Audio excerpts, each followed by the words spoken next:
Hello, it's Angelarson, film reviewer of the channel. I'm very excited to share with you all 3 movie reviews. The 3 of these movies are going to be called Guy Ritchie's The Covenant, The Pope's Exorcist, and Beau is Afraid. One of them I loved, one of them I thought was okay, and one of them I thought was pretty terrible. One of the worst things I've ever seen. Contender for the worst movie I've ever seen in my entire life. The first movie that I'll be reviewing, as always, is the movie that I saw first. Guy Ritchie's The Covenant. Guy Ritchie, back again. Second movie of the year. He released, what was it called? Operation Fortune, Ruse de Guerre. That was technically a movie he made years ago. It was put on delay because it had something to do with Ukraine. So it got released this year, and now a newer, real new Guy Ritchie movie is getting released right now. And it's out in theaters right now, and you better go see it. Spoiler-free review.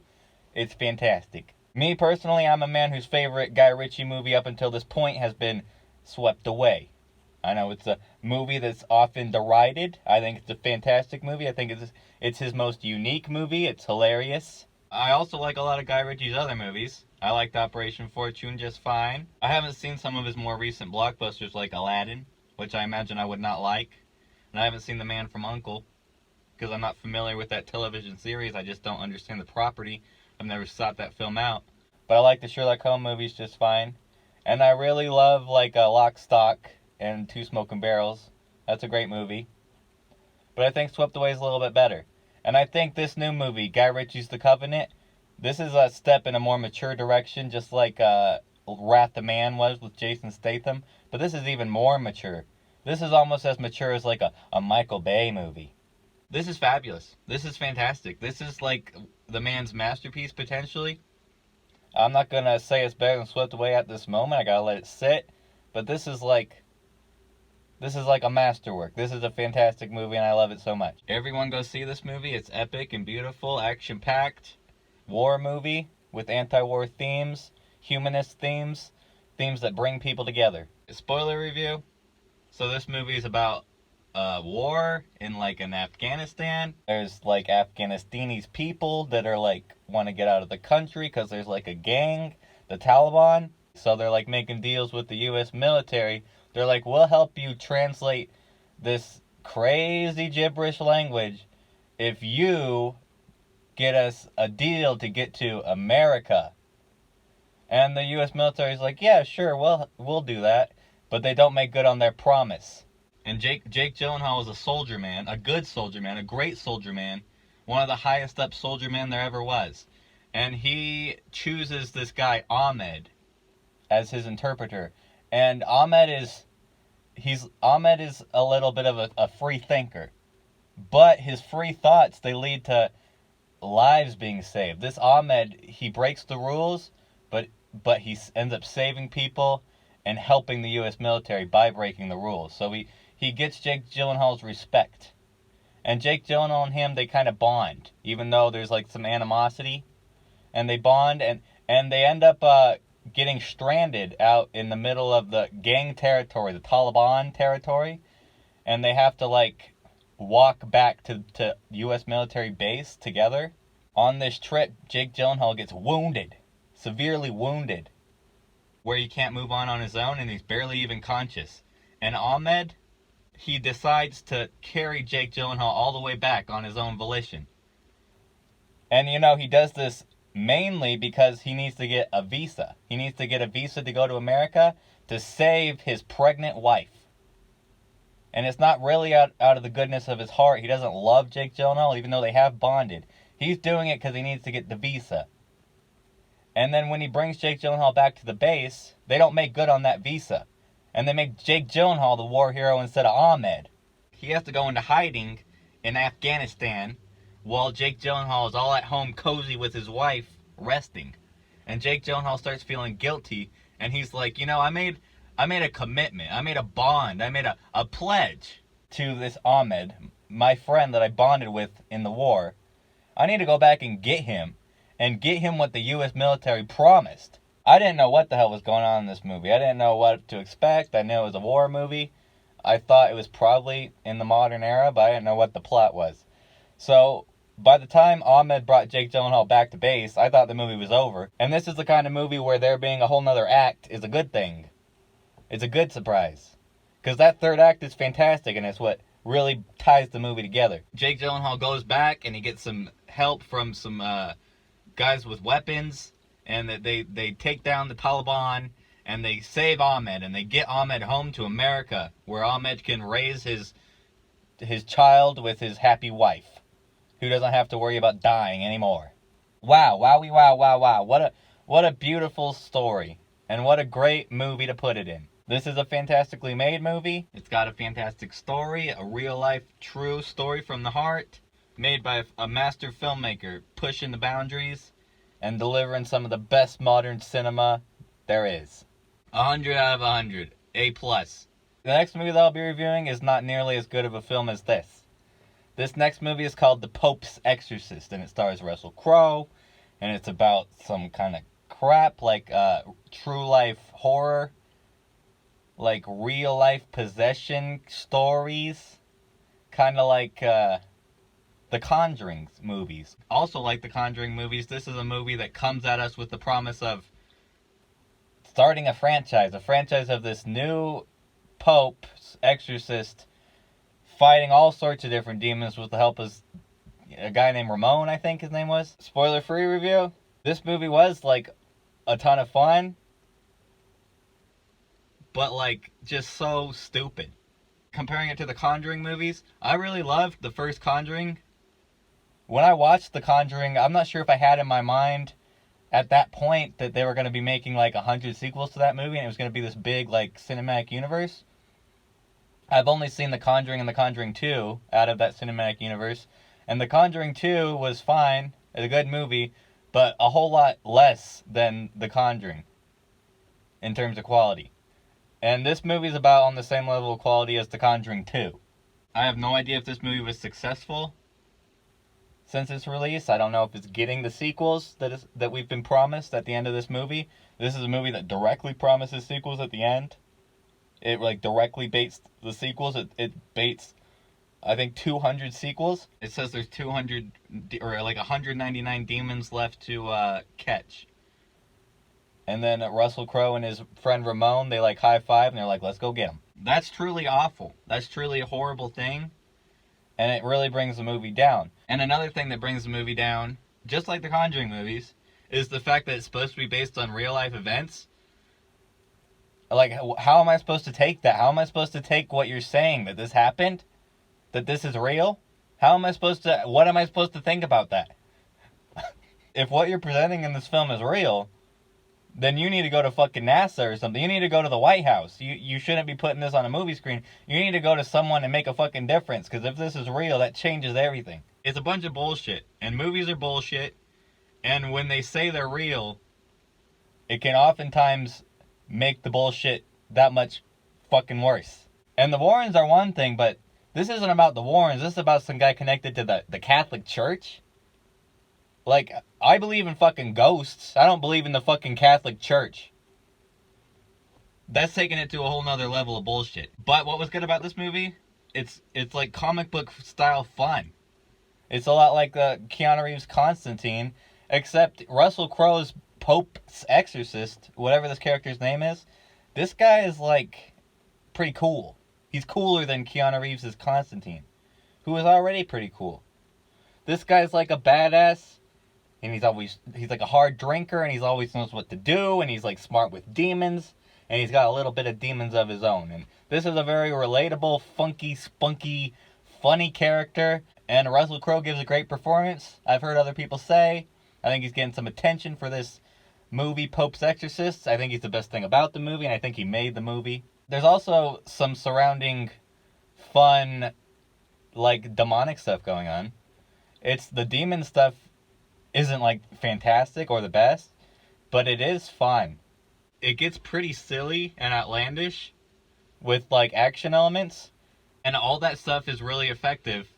And if it was just a standalone movie, I would recommend it a whole bunch just based on that. But the problem comes I'm going to recommend this movie and say this is a good movie, but I'm not remotely interested in watching sequels. Unless the sequels are like a whole bunch better. I'm so sick of franchises and I don't want to watch a movie and then watch 5 more. They get worse. They never justify it. Make a standalone movie and don't ruin that standalone movie by saying that you're going to make more and more lesser shit. Spoiler review. So this movie's about a little boy that gets possessed. A little boy listens to popular music. It's a period piece from the 1980s. The little boy's listening to like violent femmes. He gets possessed by the devil because that music is demonic, satanic. Don't listen to popular music. That's what happens. And the Pope's exorcist comes to save him. And his family just moved into a new house, and it turns out that this new house is the site of like some kind of like mega demon, Asmodeus, the king of hell. And he's going to summon an army, and he's out to get the Pope's exorcist, Russell Crowe. He says, I'm going to get you, Russell Crowe, and I'm going to take you over, and I'm going to take over the world. Using you, because you have so much Vatican power. Crazy comic book plot. There's also stuff about, like, the Spanish Inquisition. It's like, there was a cover-up.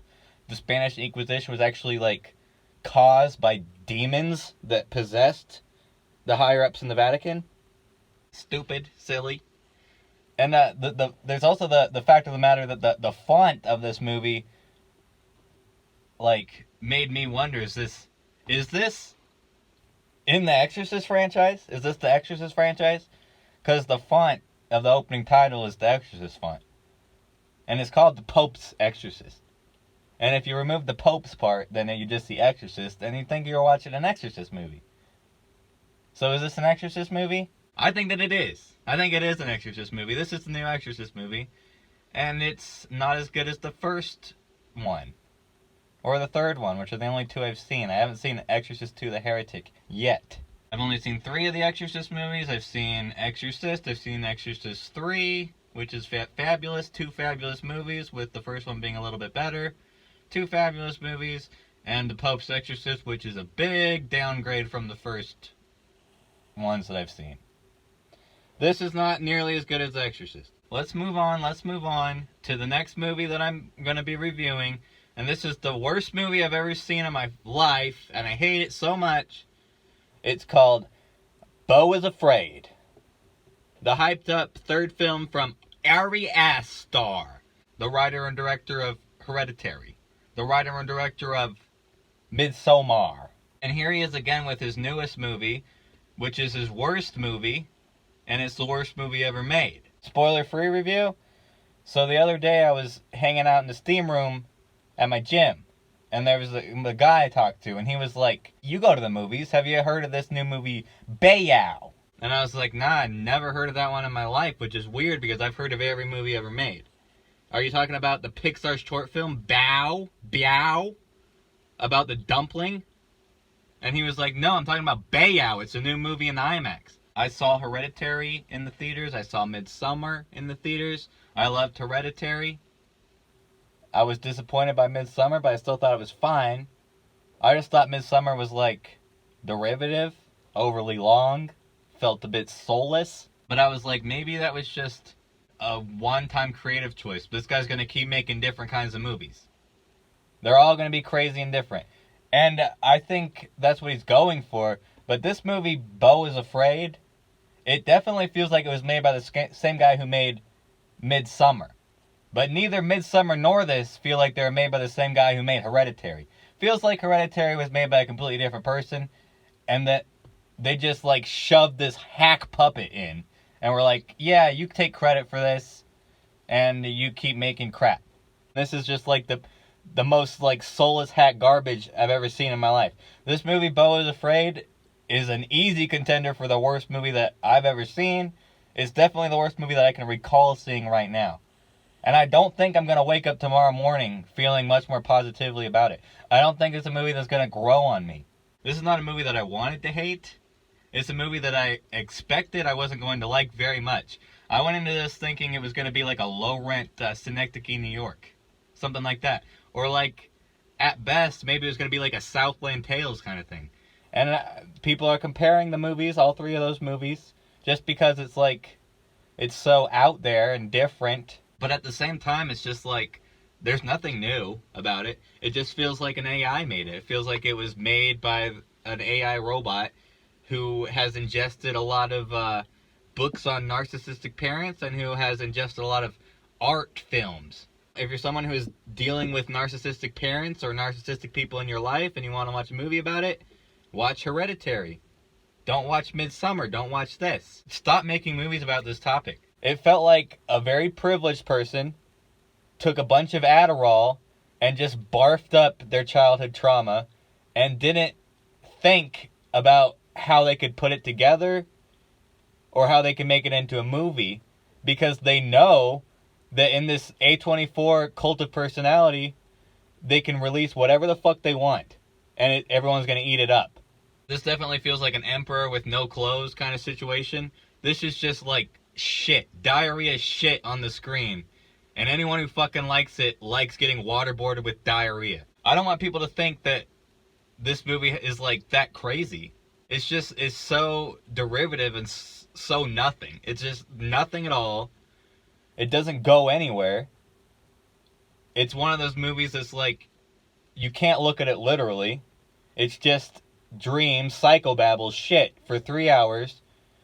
A little bit quirky, pushes some buttons, but it offers absolutely nothing new at all.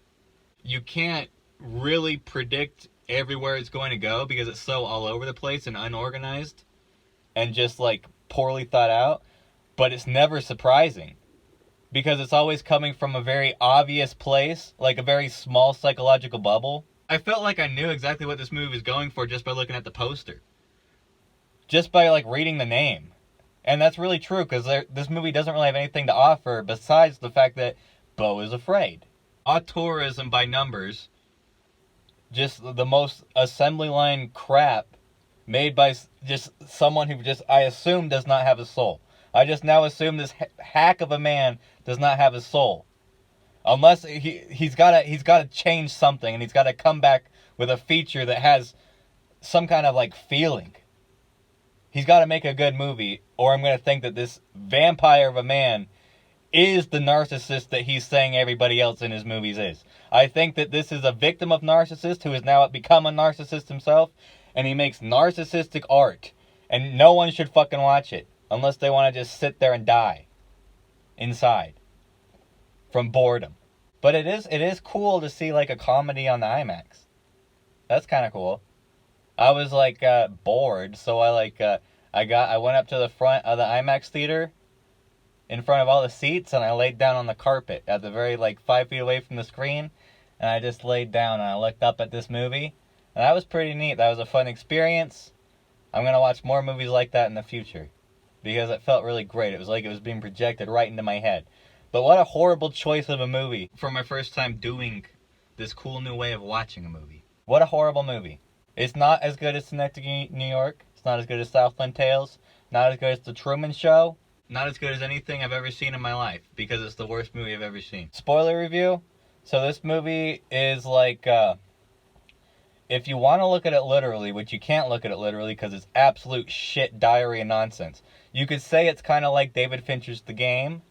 Beau's mother is gaslighting him because she feels offended by a lie that Beau didn't even tell. Like, Beau's mother thinks he told a lie, so she plays this giant prank on him. She's like been gaslighting him his whole life about all sorts of different stuff. She has prevented him from ever having sex because she tells him that his father died from having sex. The very first time he ever had sex, right when he conceived him, he died as soon as he came.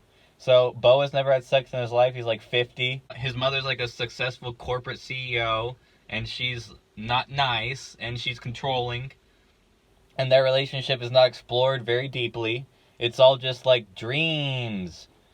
Dream symbolism. We see Beau as a kid, and we see Beau as an adult. It does not seem like the same person in any way. If the movie had like committed to like the plot of the mother gaslighting the son, I guess it could have been good. I guess maybe you could make a cut of this movie that like removes all the surrealism, the forced fucking surrealism, and like actually makes like a competent gaslighting comedy. But that's not what this is, because there's so much shit thrown in there that makes it impossible to take any of this literally, and makes it so obviously just like a big dream narrative. I don't think there's any dream logic. It's just diarrhea shit. Dribbling out of Ari Aster's brain onto the page, and he can make whatever he wants, and everyone eats it up. Because he made Hereditary. Because he made Midsommar. And then it all ends with like a Truman Show kind of ending where, literally the Truman Show ending where Joaquin Phoenix is on a boat, and it takes him to like, he realizes that he's being watched by an audience. And in the Truman Show, it all made sense. And the Truman Show like actually has a plot. But in this movie, it did not make any sense. It felt like, I don't know, the SNL writers throwing stuff at the SNL writers on acid, throwing their poop on the screen. Half-baked comedy with like pop psychology surrealism. And I think Ari Aster is afraid, and I think he needs to overcome his fears in order to make a good movie. And I think what he's afraid of is himself, his own fucking narcissism. I think Ari Aster is a narcissist, a horrible narcissist, and I think he needs to write a fucking movie before he makes another one.